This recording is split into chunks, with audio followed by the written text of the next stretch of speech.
Ako nga pala si Brian, OFW dito sa Japan. Tara, samahan niyo ako sa journey ko. At ayun na nga, kung makikita nyo, inaayos na ng nanay ko at saka ng jowa ko yung bagahe ko na dadalhin ko.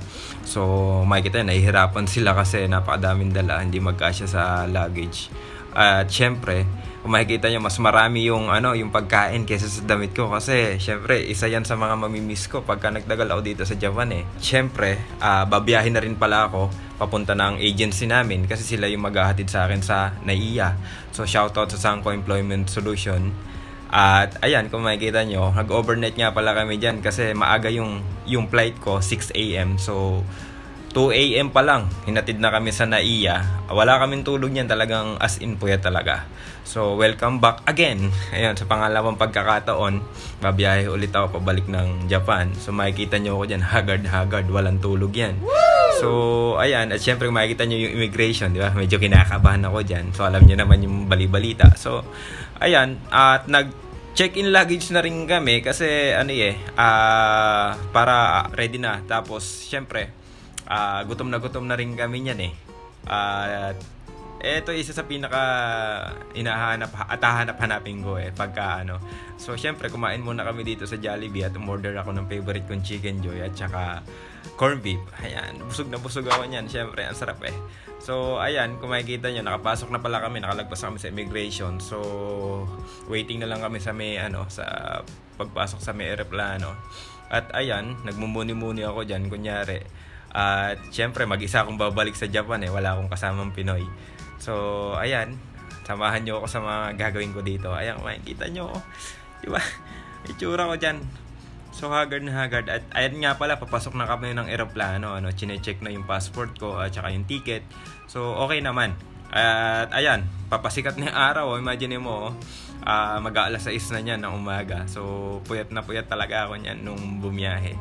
At ayan, sinakyan nga pala namin Cebu Pacific. At ayun, sa pangalawang pagkakataon, nandito na ulit ako sa aeroplano. At napakaswerte ko kasi nakaupo ako sa may tabing bintana. Talagang kitang-kita ko yung kasi gusto ko talaga nakikita yung yung dinadaanan, yung himpapawid, di ba? Yung mga ulap. So ayan, paalis na rin kami. So excited ako niyan. Imagine mo, kahit wala akong tulog niyan. Gusto ko talagang makita yung yung paalis na o yung palipad na yung eroplano kasi 'di ba? Hindi ka naman palaging bumabiyahe kasi. So bilang baguhan sa pagbabiyahe, 'di ba? Sumasakay sa eroplano. So nakaka-excite, 'di ba? Nakaka-excite yung palipad na eroplano tapos makikita mo yung nasa ibaba, 'di ba? Ang liliit.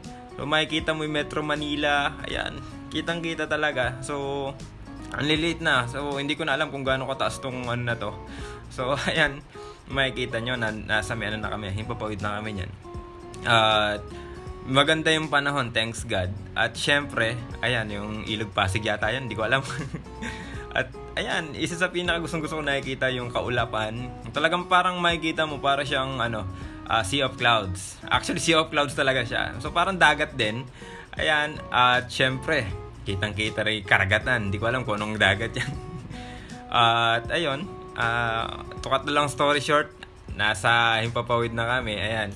And then after 4 hours nasa Japan na ako. Ayan, makikita nyo, iba na yung paligid, di ba? So palanding na kami niyan. Gusto ko nakikita talaga yan eh. At ayun, matagal-tagal din nga pala akong hindi nakapag-vlog So welcome back. Asahan nyo, mag-upload ulit ako ng mga videos. So anyway, andito na nga pala ako sa Narita Airport. Ayan, kung makikita nyo, may nakita pa ako magjowa. Ayan, napakaswerte naman. Kasi ako dumating ako mag-isa lang dito. So nakakainggit. So anyway, ayan, palabas na ako ng Narita Airport. So nakita ko rin to, nagpipictorial. Siyempre nagpa-picture din ako, di ba? So ayun, at may naghihintay kasi sa akin, nasusundo sa akin na Japanese. So ayan, palabas na rin ako niyan ng Narita Airport. And tukat na lang story short, ayun, nasundo na ako ng Japanese na susundo sa akin. So dadalhin na ako sa apartment ko at syempre sa kumpanya. At wala akong tulog niyan kaya puyat, pagod, grabe. So anyway, andito na ulit ako sa Japan. Kumain muna ulit kami bago kasi di pa ako kumakain. Kumain muna kami ng ramen tsaka ng chahang. Hanggang dito na lang muna. Paalam.